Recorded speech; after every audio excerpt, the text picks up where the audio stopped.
In these uncertain economic times, you've got to do whatever you can to save money. One of our biggest expenses can be our cars, especially when unexpected repair bills hit. Not anymore. If you own a vehicle with less than 130,000 miles, is less than 12 years old, has a warranty about to expire, or even no warranty at all, you could stop paying for car repairs. Roadside assistance, towing, and rental coverage are all included. Don't wait for the next repair. Make one free call right now to see if you qualify. If your vehicle is less than 12 years old, has less than 130,000 miles, even if it's out of warranty, paying for car repairs can become a thing of the past. Call us right now and get your car protected before your next repair bill hits. Get protection and no more repair bills. Call 800-696-1030. Again, 800-696-1030. That's 800-696-1030. 800-696-1030.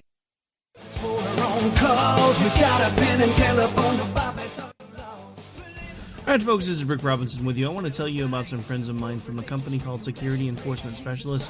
When I ran my security agency for 12 years, I worked with one of these partners on a daily basis. He's been involved in this agency now, and with his other partner, they do have over 30 years of experience in the private security industry. If you own a business and you need someone to keep you or your customers or residents safe, then I highly recommend contacting Security Enforcement Specialists today. Give them a call at 405-703-1796. Again, that's 405-703-1796. Again, tell them Rick from K98 Talk sent you. Like I said, if you need the help, they are here for you. So make sure that you go look them up, check them out, and see what they can do. Wrong way. Welcome to the place. Welcome. Joe had huge problems with the IRS. I knew it was coming. I hadn't filed taxes since 1990. All the IRS letters coming in added up to a nightmare. It got up to like $68,000. My heart started beating fast. It's like, there's no way, man. I mean, I ain't going to be able to do this. Then they stopped his paycheck. So that's when I started making phone calls and found U.S. Tax Shield. U.S. Tax Shield went to work immediately. They just took the bull by the horns. What blew my mind is he called the IRS right then and there. So why is U.S. Tax Shield A+ rated with the Better Business Bureau? Joe knows. They saved me a ridiculous amount of money. If you owe more than $10,000 to the IRS or state, choose the company Joe chose, U.S. Tax Shield. It was the best decision I made. U.S. Tax Shield is the way to go. Life is good. Thank you, Lord. Call 800-471-3287. U.S. Tax Shield. Boo-rah. Yes. 800-471-3287. 800-471-3287. The internet will never be the same. You're listening to K98Talk.com. Whoa! Good God, y'all. What is it good for? Absolutely. Get ready to fight from within. You're about to go behind enemy lines on K98. Roger, 3-2. Goliath copies all. Go ahead.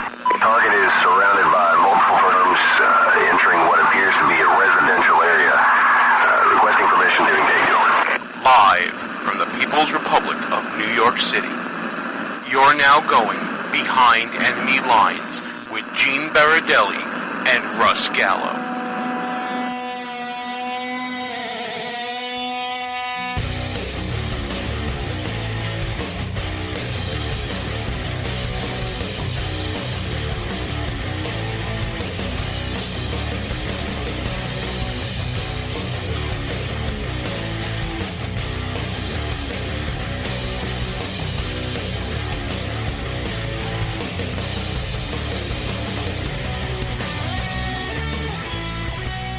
And you're now behind enemy lines. Hey there, how you doing, everybody? Gene Baradelli here, flying solo this week.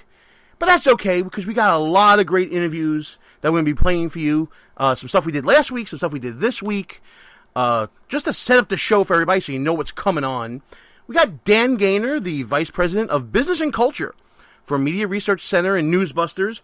We're going to be talking about some mainstream media and Hollywood hypocrisy when it comes to the shooting that occurred in Roseburg, Oregon. Some serious business there. Of course, you guys know that listen to the show a lot. Hypocrisy in the media, nothing new to us. But we'll be examining it and quantifying it a little bit, trying to give you guys a full picture of what the media is not showing you when it comes to this shooting. Then we're going to be playing some interviews that we did from the Value Voters Summit that we couldn't play last week. Two of my favorites from the summit, believe it or not, beyond the Benhams and Alveda King. You ever notice I say every interview is my favorite? And it's really because I learned something with every interview, and I hope you guys too, when we talk to Alex Molesky, a small business owner who is taking on the big task of running against John McCain for Arizona Senate. And then we'll be talking to, and this is for all you wonks out there that are like me, that like to talk a little policy, one of the legislative advisors for Faith and Freedom Coalition, Patrick Pertil, and we'll be talking to him about defunding Planned Parenthood and things of that nature. But let's get right into it, shall we? Everybody, of course, should know by now what happened in Oregon, the UCC shooting on campus. Of course, before we begin, always prayers, thoughts, well wishes going out to those affected in that area, whether you are a student, a family member, a friend, a citizen of Roseburg, a citizen of Oregon, a citizen of the nation. Of course, thoughts and prayers on the tragedy, and we are so sorry for everyone's loss. The loss of life in any type of incident, whether it's one or a million, always tragic, always sorrowful moments. And when you think about what happened, you think about the politicizing of it, it gets you even angrier. And that's what I believe many people are doing when it comes to this shooting. Both sides, by the way. I'm not going to just limit my rant to one side. But let me just say this. When I hear about President Obama wanting to go to Oregon, and the citizenry there saying, no, please don't come here. We don't want you here. And he's still insisting, and speeches are still coming out about gun control and Second Amendment rights and all this stuff. I'm sorry. Time and place, people. Yes, we're all political animals, especially those of you listening here on We Are America Radio, the number one political talk station on Live 365 and the fastest growing talk network on the internet. Yes, we all want to be political animals. We all want to dissect issues, talk about things in the objective and the subjective and all this stuff. I get it. But please remember the human element when we're talking about this. I think enough said on that point. But when we talk about the human element, to me, whenever I think about gun control, gun rights, Second Amendment, all this stuff, it hits home for me a little bit.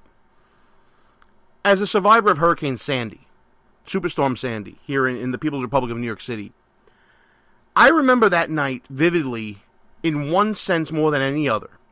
And that is when the streets were flooded, nobody was around, no emergency services around. It was me and my family in the dark. Government couldn't get to me. Government couldn't help me. Government couldn't do anything until the storm was over, and then they could come in and do what they could. I mean, there were people getting taken out of their houses in rowboats, folks. What I wouldn't give to have had some weapon in the house and to have been trained to use it at that time. Heaven forbid someone tried to break into my house for safety reasons or tried to do something to my family or whatever the case may have you. It was a lawless night, really. Fires breaking out, transformers blowing up. Not to liken that to a gun-free zone. New York City basically is a gun-free zone in and of itself. But when you think about college campuses, and you think about schools and these so-called gun-free zones, all they really are creating target-rich environments. Because those people who could give a damn about what a gun-free zone is, or what a background check is, or what a training course is, or what a psychological evaluation is, those people couldn't care less what you want to call certain areas. Right now, we got the playoffs going on in Major League Baseball. We got hockey starting up. We got basketball starting soon. Football season's in full effect. How many people do you see armed at those venues? And how many people do you hear complaining about it? Let's be honest. When you're at a sporting event, there are police everywhere with weapons, right? Some people like our, celebrities hire private security. Michael Moore looking right at you. So, and all these guns are all around us, and no one ever complains. No one says boo about armed police at a baseball game or a sporting event. So why are we saying so much about having guns on a college campus with intelligent adults, reasonable people all around? Shouldn't that be a place where guns would be welcomed in the hands of intelligent, learned people? I read an article in the Brooklyn Eagle this week. Not a paper that everybody hears about. It's one of these smaller neighborhood papers. And in there was an editorial by a professed pro-gun control person. And they were making the case for having guns at every level of schools, including elementary schools. And here's the reasoning behind it. And I can't believe I'm saying this, but I'm agreeing. There are guns at sporting events. There are guns in banks. There are guns when what's it called? At the transit stations when you're getting your Easy Pass. There are guns all around us, and they're there to protect us. If our children are our most precious commodity, why shouldn't there be guns there too? Learned people, good guys with guns, to steal a phrase from Wayne LaPierre in the NRA. Why would we be so up in arms if guns are pervasive all around us? Why not there too? If the same people who are responsible enough to carry them, and let's face it, folks, when we're talking about gun control, we're talking about controlling law-abiding citizens from getting guns. No criminal looked up a criminal penal code to see, when can I carry this gun, and how many bullets should I take on this raid? No, it doesn't happen. Criminals could care less about that. Criminals only care about one thing: committing wrongful acts for their own benefit. Or, if they're loonies, like we see with many, many of these tragic incidents, there is no reason. You can't legislate crazy, people. It just can't be done. There's always going to be law breaking. I wish we can get to that perfect society where there is no law breaking. But at the same time, let's protect those that are precious to us. Let's protect ourselves. Got a comment in the chat room. By the way, during the show, folks, we get some live chatters in every now and then, especially when we promote big shows. Got a comment in the chat room right now saying, talking about concealed carry on campus, and security companies would not be in favor of that because it's hard to identify perps when responding to on campus. Well, you know what? That's the same problem that society has in general, where there are concealed carry laws. And by the way, I don't know if you were listening to the whole rant I had going on here, but I wasn't talking about concealed carry. I mean, open carry, sure. Concealed carry is probably another issue. And who am I to say what is better? I'm not really educated on concealed carry as much as I am on other issues. But here's what I do know about gun control. Law-abiding people follow the law. As hard as it is sometimes, whether it's paying your taxes or the licenses and fees that we have in regulating business, or whatever the case may be, going to grocery stores, paying sales tax, people follow the law if they're good, reasonable, honest, hardworking people. You make more laws, those are the people who are going to be burdened with following it more. Not the guy with the gun stashed in the bushes looking to knock off a liquor store.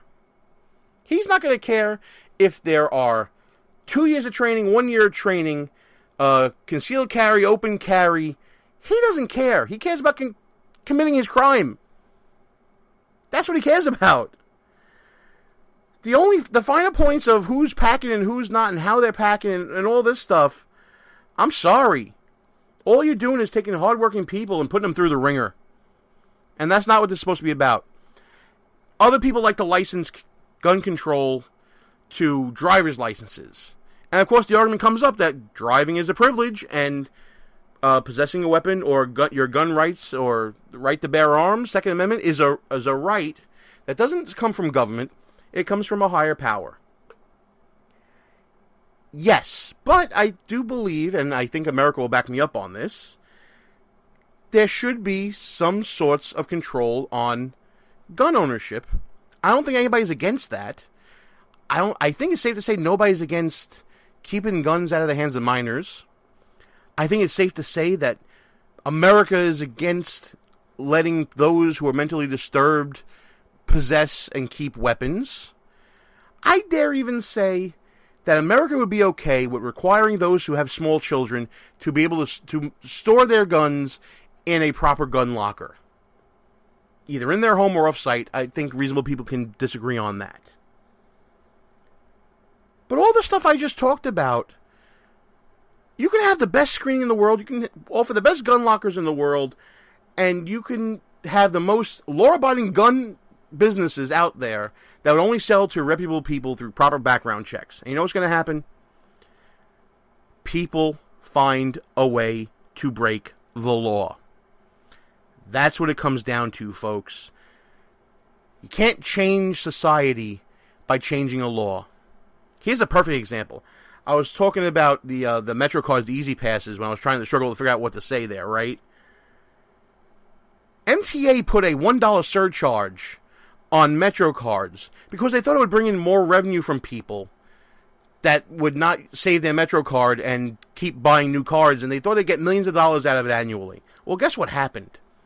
New Yorkers started holding on to their MetroCards, and the amount of income that they thought they would derive from that change in regulation became a lot less. Because you can't legislate behavior. People are going to do what they do. Either it's good in their heart or it's bad in their heart. People are not going to act the way that you predict them to act. Going back into the chat room now, one comment in the chat wants to know how long would it take for police to show up at any of these shootings, and it's probably not soon enough. And another person countered that it's not the response time that's the issue. It's if a shooting is going to happen upon arrival, they need to ascertain the perfs versus the friendlies quickly. Okay, but this doesn't sound like a problem that's any different than responding to anywhere else in America when it comes to a shooting. Police, law enforcement, at every level, private, public, whatever you want to talk about, gonna have issues when it comes to identifying who's who in an active crime scene. Their training and their expertise is what they use to discern that. Taking the guns out of law-abiding citizens' hands is no way to help out a situation. Active shooting situations are tense, high-pressure situations as it is. To have people remain targets for minutes, and when we talk about minutes, that's a long time, folks, when there's something going on. Minutes upon minutes of just being unprotected. I trade the problem of law enforcement identifying who's who for the problem of getting there when the shooting will be over if someone there is trained in using their firearm. But what bothers me beyond all this talk about the Second Amendment and gun control is the way the mainstream media has responded to this and the hypocrisy of both the mainstream media and Hollywood. And this is what I talked about with Dan Gaynor from Newsbusters, the vice president of business and culture.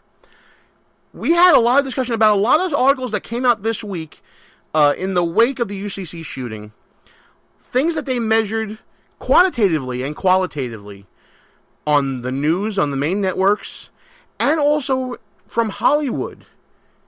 Some of these things are going to surprise you, folks. I want you to listen to this interview with Dan Gaynor from Newsbusters, all about the hypocrisy of the mainstream media when it comes to shooting events like what happened in Oregon. Take a listen to this.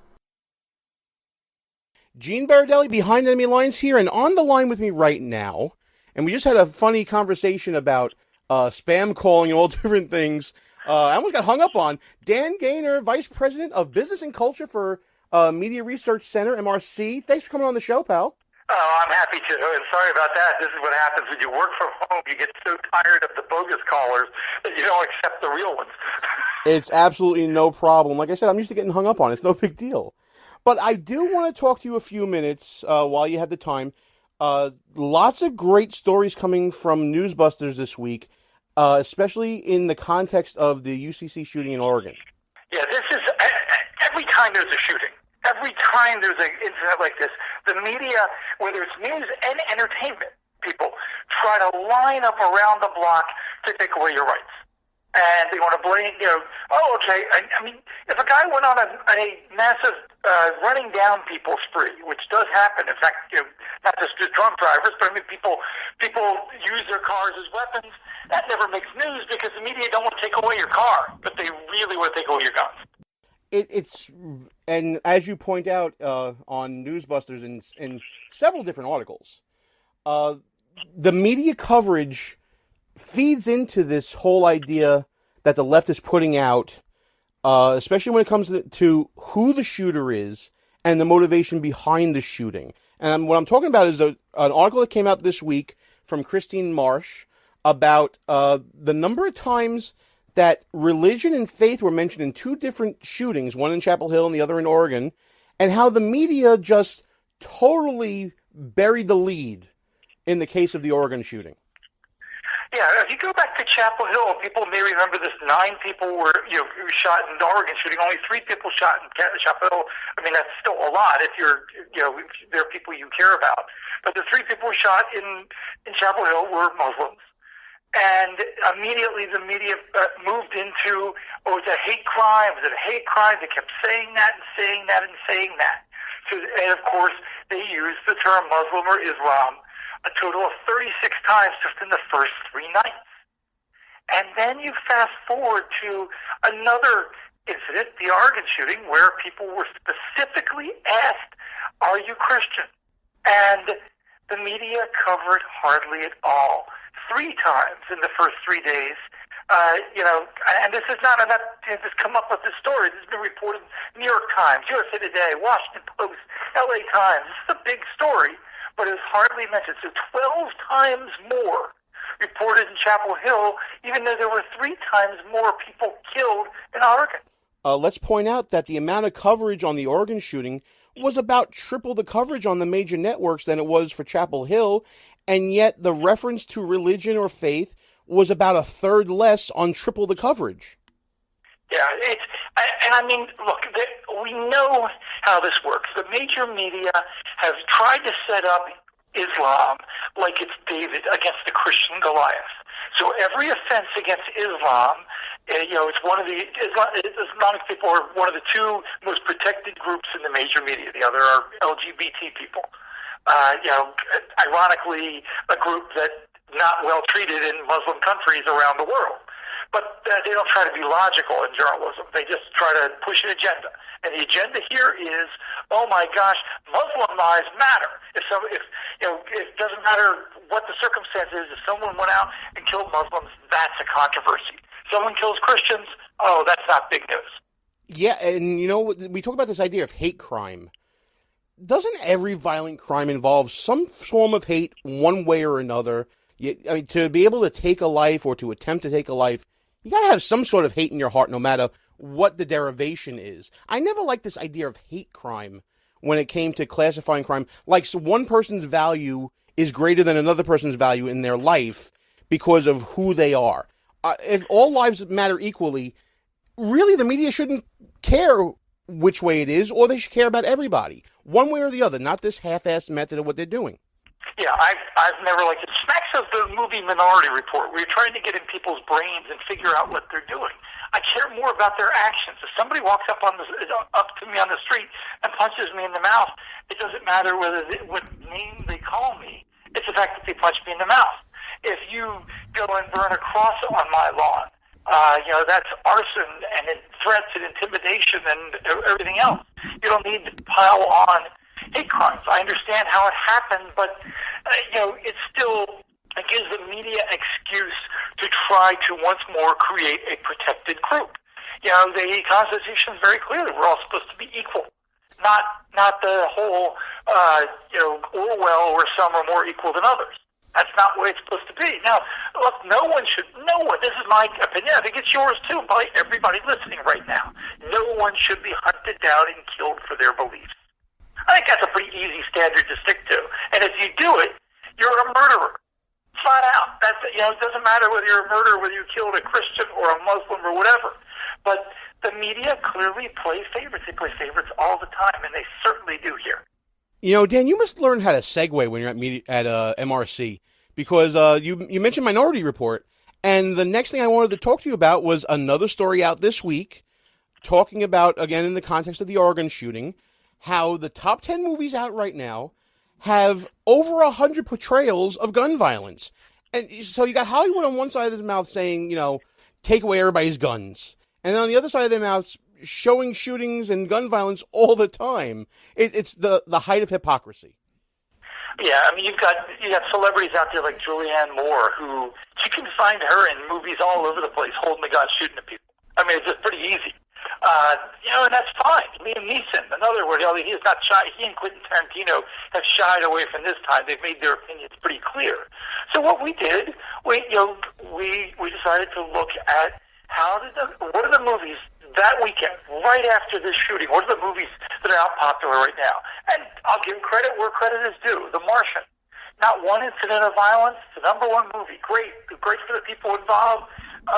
No criticism at all. But then you go down the line, we got 334 incidents of violence, 39 dead, 121 incidents of gun violence. Maze Runner, the Scorch Trials, and I just saw the first Maze Runner movie the other day. I have not seen the new one, but that movie, it's got just an onslaught of violence against teens. I mean, that's the whole concept of the movie, where they're having violence done to them, violence against zombies, bombs, shootings, suicide by gun. I mean, this is a teen movie. This is what they're seeing. You got the new Whitey Bulger movie, Black Mass. Tons of violence in that. Sicario, which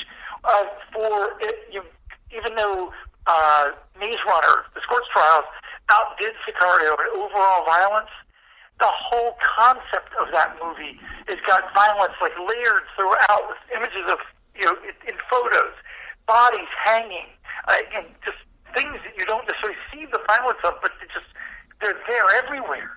And this is what we're bombarding our citizens, our children with.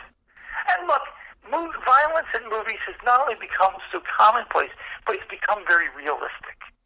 And I don't think most people are bothered by it. I think most people who are sane and rational can go see a movie or play a video game and not have it harm them in the least. But sane and rational people are also not going and shooting up schools. And so people who are already messed up in the head, maybe this helps desensitize them. Maybe it helps teach them. Maybe it gives them muscle memory when you're playing video games, or they'll watch a movie endlessly. This is a thing Hollywood doesn't want to talk about. And one of the biggest people involved in this is Quentin Tarantino, who puts out some of the most violent movies everywhere. He's got another movie keyed up for December, The Hateful Eight. I guarantee you've seen the previews of it. The previews are more violent than most movies. It's like I said, the height of hypocrisy, and there is a desensitizing element to it. Since the advent of CGI, you've had hyper-realistic violence just becoming more and more pervasive. The shock value of it all is what Hollywood seems to think drives people to the movies. Whatever happened to just having a good story, violence in its place, instead of just, sensationalizing it for the sake of putting butts in the seats? Well, I mean, and there were a couple, and that is perhaps one of the most hopeful things about our analysis is, movies like The Martian or Everest. They were high-tech, extremely high-tech movies, and not filled with violence. So maybe somebody somewhere is getting a clue at Hollywood, but clearly not enough. When you look at the movies that were violent, I mean, even the violence in the animated cartoon Transylvania Hotel 2, there's still a lot of violence in that, and I mean, little kids are going to that, Now, look, we saw people. The obvious response is we saw Bugs Bunny when we were kids, and yes, and that didn't mess us up. Yes, and that's great if that was the only thing there. But when when kids graduate from that movie now, they are graduating to Maze Runner, which is a teen movie and was the most violent movie we had. Absolutely. Hunger Games, another one coming out soon. It is a big step up now for teens than it was, I don't want to say back in my day, because I like to think I'm not that old, but, still under 40. But, at the same time, it's a different world, it's a different culture. It's a different dynamic in the home as well. And I think that may be the piece that people are ignoring the most here. The breakdown of the family unit and the uptick and increase in the hyper-realism of violence in movies, the two combinations can't work well. Well, no, you I think, hit the nail on the head. The whole idea of, we've changed family structures. The left has been dominant for more than 50 years in this country. They've managed to wreck the family, chip away at faith, expand government, really alter our society in some significant ways. And we see it particularly in the family. And that takes a toll on children. You keep looking, a lot of these shooters are products of broken homes. And that doesn't mean the parents necessarily did a bad job, but parents are human. They can only have so many hours in a day. The father in question here is like, how do you get that many guns? Well, maybe if you weren't completely absent from his life and hadn't seen him for 2 years, you might know. I'm sorry, but I think he deserves. He needs to do some soul searching here. What is his role in this? And certainly the mother. If you think your child is disturbed, then maybe you don't make weapons easily available. That seems basic. But a lot of these kids, the Sandy Hook shooter, he used to spend 12, 14, 16 hours a day playing first-person shooters sitting in his basement. At some point in time, that's, even if a child is adult, child's living at home, you got to parent that child. Absolutely right. It's about filling the gaps the right way. Dan, we're just about out of time here. I know you got a lot of things you need to do. Newsbusters.org. I'm there every day. I'm going to be buying some stuff from the conservative gear section later on. I need to get one of the cool t-shirts. Tell everybody where they can find all these great articles. By the way, shout out to Matt Philbin for the article about the top 10 movies showing gun violence over the weekend. Tell everybody where they can find all this great information and where they can find out more about the MRC, Newsbusters, and even you if you want. But, don't blame me when your Twitter starts going off. Well, people should go to newsbusters.org. That's our blog site. It's very popular. It's a feeder site for Drudge, for Rush, for all sorts of conservative radio. They hear stuff on the radio about the media. It often comes from us. They can go, I'm in charge of both business and culture departments. So when you go to the site, you can look on the front page or click the tabs that are there for business and culture. You also can find MRC Latino there if that interests you. You can find us on, obviously, we're all the heck over Facebook. We've got 9 million Facebook fans. So if you're active on Facebook, we've got several accounts, and we're really active there. We're active on Twitter, and yes, I am going to give my Twitter handle because I don't mind it when it blows up with good people. So you can find me on Twitter as Dan Gaynor. That's DanGainor, and I keep Facebook for being friendly and kind of working with people I know, and Twitter for combat. And that's how it should be. Dan Gaynor, thanks so much for coming on the show. This was great. And thanks for doing this last minute, by the way. Truth be told... happy to do it. Look forward to doing it again. Yeah, truth be told, you're my hero tonight, man. Thanks a lot for doing this. And that was Dan Gaynor from Media Research Center and Newsbusters. Touched on a whole lot of different things there. And everything from media bias and hypocrisy to the shocking... so shocking hypocrisy coming out of Hollywood when it comes to their depictions of violence, especially in context of what we see here.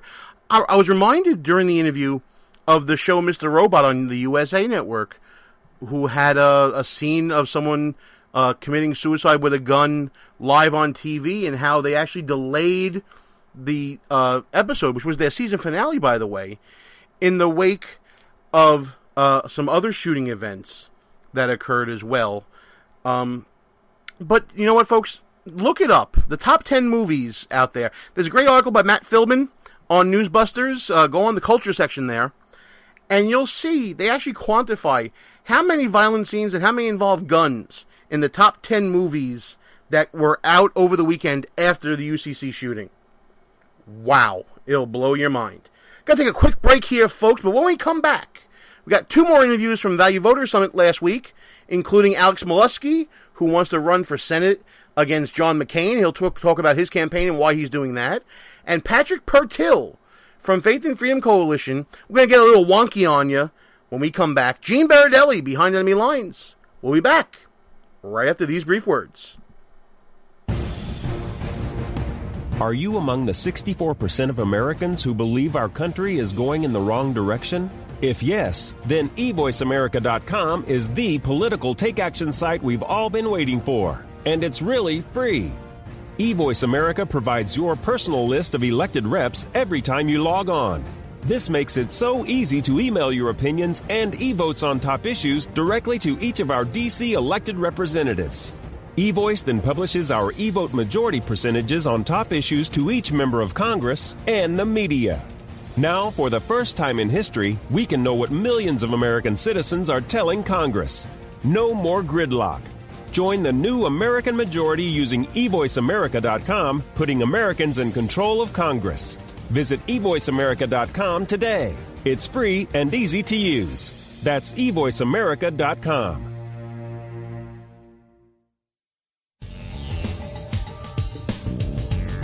Hey everybody, Gene Baradelli here, and for those of you who know me, who have met me at a conference around the country, or have just even seen my photo online, you know I'm not the most fit guy in the world. In fact, exercise and I are not good friends at all. But I'm starting to do it more, and I'm starting to eat right, and I'm going to start taking Diabetics from Green Turtle Bay Vitamin Company. Diabetics is the first FDA-authorized multivitamin supplement for diabetics and for those like me who are predisposed to diabetes and have difficulty absorbing nutrients. Diabetics contains ingredients not included in multivitamin formulas for the general public and is unique for people like me who have diabetes running in their family. So I'm going to start eating right, I'm going to start taking Diabetics, I'm going to start exercising more, and I'm going to take you on this journey with me. That's Diabetics with a K, one of the many great supplements from Green Turtle Bay Vitamin Company. For more information, check out www.energywave.com. Behind Enemy Lines. Back on the air.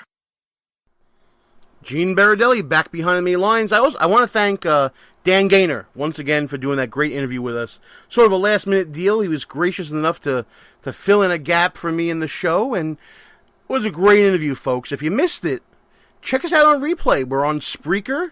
Just do a search for Behind Enemy Lines Radio. We're also on Stitcher, iTunes, Player FM. We're everywhere. And of course, we're on right here on We Are America Radio, the #1 political talk station on Live365.com, and the fastest growing talk network on the internet today. I'm making that one up. I'm sticking to it. We Are America Radio is exploding. I also want to give a shout out, because this is going to be the first show that is going to be on Pundit Press Radio. I want to thank you guys for welcoming the show to your network, and shout out to all the good people there. We look forward to a long and lasting relationship with Pundit Press. So here we go, folks. The next set of interviews we're going to be playing for you, we taped during the Value Voters Summit last week in Washington, D.C. Got a lot of great stuff. As you heard from last week, we had the Benham brothers, and we had Alveda King. If you missed it, check it out on replay.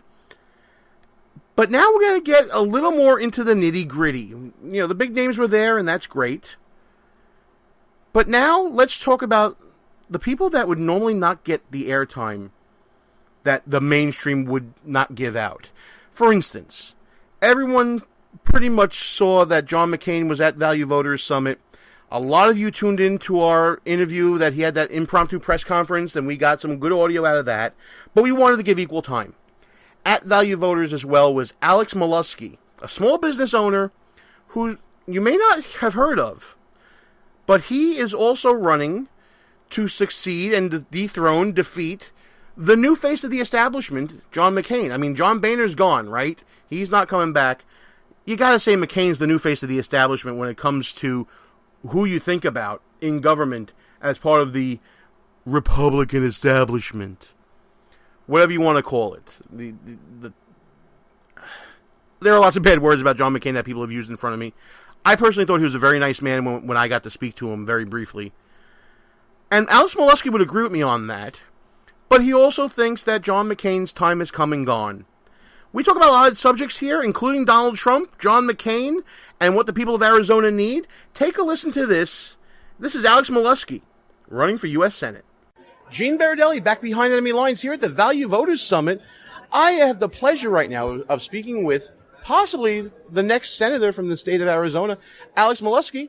Thank you for coming on the show with us today. Standing here as we're standing in the shadow of Ben Carson, by the way. You see the crowd that had gathered over here before when he was just sitting down to say hi to some people. It was crazy. Yeah, the good doctor's right in front of us. If I tilt my head around the corner and move away from the mic, I can see him. But Gene, thank you so much for having me. I'd rather talk to you anyway, because to me, you have one of the most intriguing races in the nation coming up.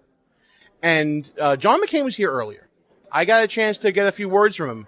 And the tenor of his discussions were, first we talked about Boehner's resignation. What was your reaction to hearing about that? Hip, hip, hooray.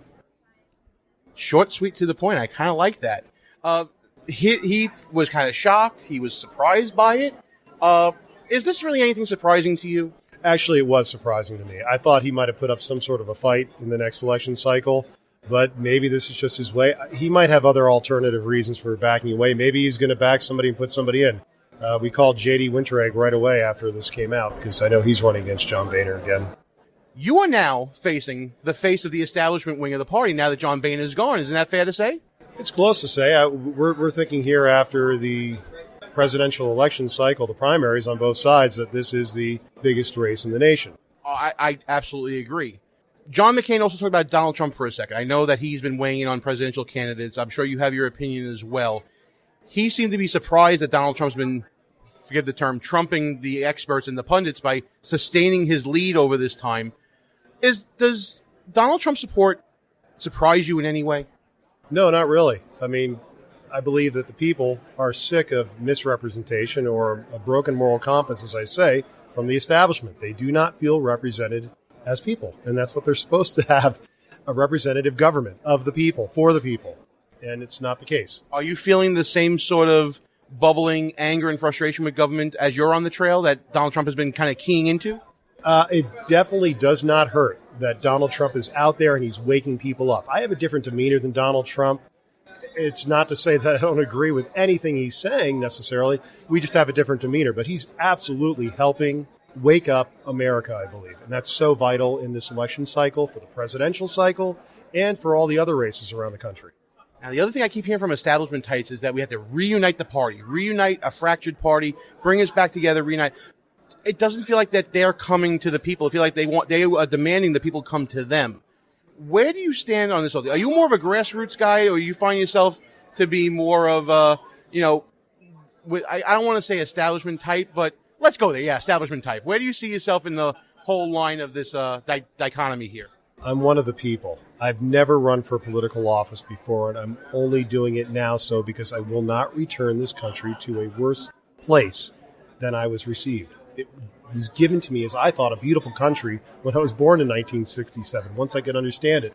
I'm not happy with the direction, but as far as the people coming to the party, no. The party needs to go back to the Constitution. They need to follow the Constitution. They need to take that oath and mean it and stand up for it every single time. They need people that will fight for them and fight for their country. That's what we need to do if we're elected. Because you know what? Our rights are given to us by God. As an elected official, as a U.S. Senator, they will be given to me by the people, and that's who I will represent. I've always been fascinated by politics in Arizona because you do have probably the most extreme on both end, battle going on within your own state. You have a really, really conservative streak in a lot of people. I think you see in law enforcement, and especially, we talked about the immigration issues that were there a couple of years back. But then you also have John McCain and his view, which seems to be more of an old world view, not really a 21st century view. Do you feel that Arizona is a split state right now when it comes to conservative versus Republican, let's say? Well, we are a state with our largest voters bloc is the independents. So that definitely answers that, then, doesn't it? Yeah, I think so. You know, the good thing about independent voters, though, is that they actually pay attention to issues of concern. So what's the issues that you feel that Arizona is facing right now that are most important to the voters? In Arizona, the issues I think that really have a big issue at stake with our voters, rights of the state to make the right of how they will handle their educational values, the big issues of Common Core, which is something that I can't stand. So the Department of Education getting out of their woods and letting the states' rights decide there. Our border policies, our border, we have no border, and John McCain promised to build a dang fence last time around, and he never did. So if you're going to promise something, don't you do your darnest to make it happen, or at least show the people that you are out there trying to get it done, even if you're running into your own walls, pun intended. And then their veterans. Our veterans is another huge group that needs our support. And McCain, as an ex-veteran, I would have thought would have done a lot more. I mean, I'm not saying that the VA system is a complete mess, but our veterans are supposed to have the best that we can offer. And that's not getting done, and that's atrocious and unacceptable to me. Obviously, greater accountability is needed with the Veterans Administration when it comes to helping our veterans. I totally agree with that. So now, campaign's off and running. Obviously, we want people to support you. We're kind of a grassroots show. Even though we're from the People's Republic of New York City, we do have a lot of donors in our area. That's kind of where, we are the nation's ATM when it comes to politics, right? So let's talk about, give everybody your elevator speech right now. Tell them where they can donate, where they can find you online, social media, all that fun stuff. Well, my name is Alex Molosky. I believe that on a federal level for you out there in New York, that our national security is a major, major issue. You can go visit my website. You can find more about my issues, understand why I believe in a one-state solution, understand why I believe in our missile defense system being put up, because we have no protection on the eastern seaboard, and the western Alaska is at fault too, I believe. There's so many issues. You can go visit my website at Molosky.com, MELUSKEY.com, and you can go there, you can contribute, you can share the information with your friends. Just learn more about me. I've always believed in having skin in the game and earning your support. So if there's anything I can do to help you, you let me know. Without a doubt, the most important race other than the President of the United States coming down the pipe to us. Alex, thanks for coming on the show. We really appreciate it, and we'll get the word out. Gene, thank you so much. And that was Alex Molosky, candidate for the Arizona Senate seat, currently held by Senator John McCain. That's going to be a wild and woolly race, folks. Not only do you have Alex Molosky there, you have, of course, Kelly Ward, who is making a big run. And one of the things that we talked about after the interview was done with Alex was something that I'd never heard from a candidate ever. And I want to get this out there so everybody knows this. Alex Molosky told me, and he told many other people there, that he will not be an obstacle to anyone, including Kelly Ward, winning the seat from John McCain. If he is polling less than her before the time the ballots have to be drawn up for the primary, which I believe is next August, Alex said he would bow out for the good of the people of Arizona because he would want to see someone, anyone, take the seat from John McCain. I was really struck by that. Alex Molosky is a good man. I wish him all the best on the trail. And you know what? Check out his website, Molosky.com. That's MELUSKEY.com for more information about him. And now let's get a little wonky. I had the opportunity to talk with Patrick Pertil from Faith and Freedom Coalition about different legislative initiatives that social conservatives would want to know about, not only from this past cycle, but in the coming year heading into 2016. Here's that interview with Patrick Pertil right now. Gene Baradelli back behind me lines here at the Value Voters Summit, and I'm joined now by Patrick Pertil, I think I got it right, from the Faith and Freedom Coalition. He is the Director of Legislative Affairs. It's time to get wonky, Patrick. Yeah, Gene, thanks so much for having me on. Oh, it's my pleasure. So, listen, let's talk about Faith and Freedom Coalition's involvement here at Value Voters Summit and what you want to see basically come out of the summit here. Sure. I think what we want to see out of the summit here is just a strong statement on the issues that are important to religious voters all across the country, the same thing that we've seen at a lot of other events like this across the country. And I think what we really need to do is realize that if we're going to get policies changed, especially if we're going to do anything about a Supreme Court, that is legislating rather than judging, we're going to have to be ready for the next electoral cycle. So frankly, I think what I'm hoping is that people leave here with real hope, with real energy, and with real commitment to making some changes here in Washington. You know, I have somewhat specific questions about legislative agendas, especially heading into the final quarter here, heading into next year.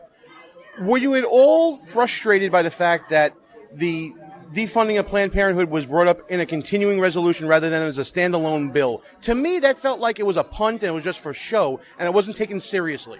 You know, I think that's, to be totally honest with you, I think that's a hard call, because at the end of the day, I think that the way you get Planned Parenthood defunded is that you change who's sitting in the White House.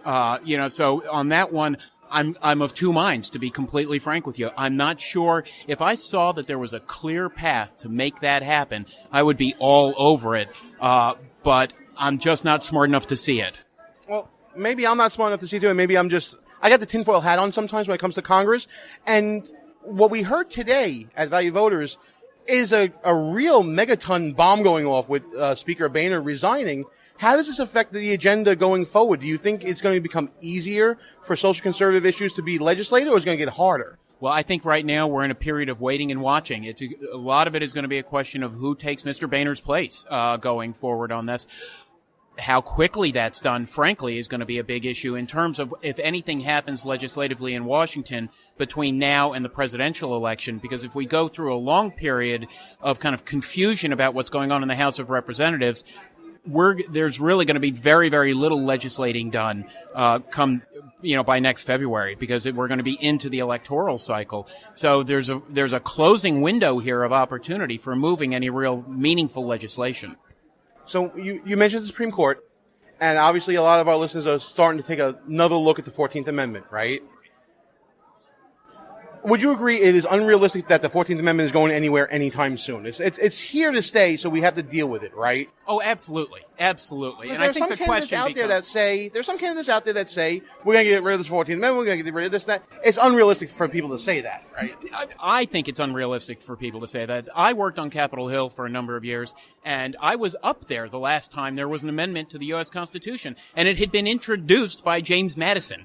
So these things can take a long time to work through the process. A little time. But here's one thing that other of us have thought about, and that is whether Congress can limit the court's powers via Article 3. Is that something that you could see as a viable option for those who feel that the court is overstepping its bounds and stepping into legislating instead of calling balls and strikes? Right. I mean, there's definitely under the Constitution, Congress can expand and contract the jurisdiction of the Supreme Court within certain realms. So, that could definitely be done. Once again, I don't see that happening. I think that what is more likely to happen is that we get a personnel change. And come the next election, when the next president is sworn in, 3 of the sitting Supreme Court justices are going to be older than 80 years. They're going to be over 80 years old. The next president will appoint 1, 2, possibly 4 justices to the Supreme Court. And that is going to change the complexion of this nation, for good or for ill, for generations. I think what you're also seeing now is the necessary change in thinking that the electorate is given to social conservative issues, especially given the news about Planned Parenthood and Kim Davis and other things going on. It's more on the forefront of voters' minds than it was in 2012, right? Absolutely. And to be honest with you, I think the best example that you can find of that is the last presidential debate. I have never heard people talk about pro-life issues more clearly, more forcefully. I mean, I'm old enough to remember when people would hem and hodge and dodge, and please don't ask me a question about abortion. These guys were not only ready for it, they were articulate on the issue, and they were strong. So, I mean, I took a lot of hope out of how far the ball has moved just in the way the candidates are speaking about the topic. Well, now we see how the candidates speak on the topic on our end. What are you seeing from the other side? Are you seeing the dip, duck, dive, and dodge of that used to be on the Republican side? Now the Democrats are the ones that have to shuck and jive the issue. I think you're dead right, and I think that once the debates come where you've actually got a Republican facing a Democrat and they're going to be forced to a hard decision, this might even be part of the reason why the Democrats have yet to hold a debate. And there are a lot of Democrats who are deeply frustrated by the fact that their own party doesn't seem to be having a discussion, at least not a public discussion that's going on around this. But I think come the debate between the Republican and the Democratic nominee, whoever those two people happen to be, you're going to see a sharp contrast on this issue. Because of the Planned Parenthood videos, we don't need to rely on the moderator to ask a tough question. We can do it in the back and forth. You're talking about an open discussion amongst Democrats. I didn't even think that was possible. So listen, Patrick, what we want to do right now, let's talk about the legislative agenda going forward for the first year, 2016. Is it going to be an aggressive agenda because of what's happening now, or are we going to see that maybe we're going to start seeing the issue fade away as the new year comes? No, I think it's going to be an aggressive agenda. A lot of it's going to boil down to what happens on the Senate. Do we hold the Senate? Now, I just want to wrap back for 1 second and say there is one issue right now that I think could move this Congress, and there are not many of those things. There's a real consensus forming on the right, really driven by the right, but between right and left on criminal justice reform. So there's a lot of issues around sentencing reform. There's a lot of agreement that the federal government has criminalized far too much activity, that we've incarcerated too many people for too long, and sometimes the wrong people, that we need to keep prison for the people who are a threat to society of violence or continuing crime. But some of the lower level people, it doesn't make sense economically or morally to keep them behind bars. And I think that there's a real chance that you could see folks like Senator Grassley moving a very, very serious bill on criminal justice in the Senate and having the House kind of run along with them. I love it when we get wonky on the show. It's the time we get to really show our chops here. So like I said, Patrick, let's tell everybody about Faith and Freedom Coalition, where they can find more information about the legislative agenda there, and any more issues about justice reform and everything that we've been talking about here today. Sure, absolutely. Faith and Freedom Coalition is a 501c4 organization, so we're more political than a lot of folks. We are involved in equipping and engaging grassroots evangelicals, conservative Catholics, and Orthodox Jews in the political process, and we're really an organically grown organization from the state level up. I represent them in Washington, but really our real organization is throughout the states and with our individual members. So we work on life, marriage, religious liberty. We're very involved in human trafficking, in criminal justice reform, and just a host of other issues that are up here in Washington. Well, we look forward to hearing more from the organization and more from you. We'll definitely come back on the show anytime you want. Gene, thanks so much for having me on. And that was Patrick Pertil from Faith and Freedom Coalition. Folks, it's final thought time here on the show. I want to thank everybody for listening. I want to thank our guests, Stan Gaynor, Alice Molesky, and Patrick Pertil for coming on at various times during the past couple of weeks. But as a final thought, I want everybody to know this show is our 1-year anniversary as Behind Enemy Lines. Thanks, everybody, for your support and for always being there for us, helping us grow. Check out the blog, www.BehindEnemyLinesRadio.us. And check us out next week, folks, because as for now, we are out of here. Our position has been compromised. It's time to roll out. Report for debriefing at www.BehindEnemyLinesRadio.us. And look for regular communications via Facebook and Twitter at BEL_radio. You are the resistance. Behind Enemy Lines. The leader in talk radio on the internet, right here on K98Talk.com.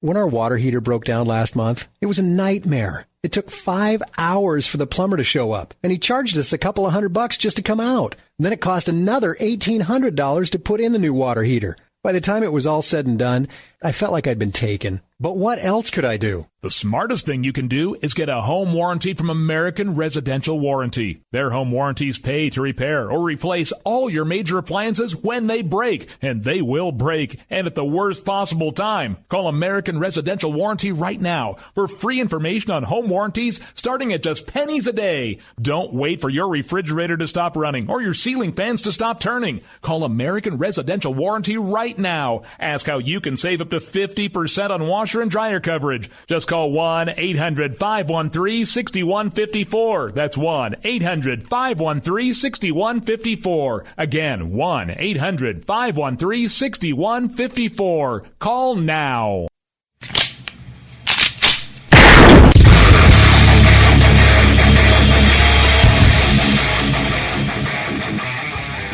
This is Slickery Trigger for Rebel Road Tactical. With proper care and feeding, your pistol will be ready when you need it. There to save your life. Shouldn't your gear be that good? Whether you need a holster for comfortable everyday carry or a tough-as-nails holster for your next training course, Rebel Road Tactical has what you need. Check us out on the web at rebelroadtactical.com.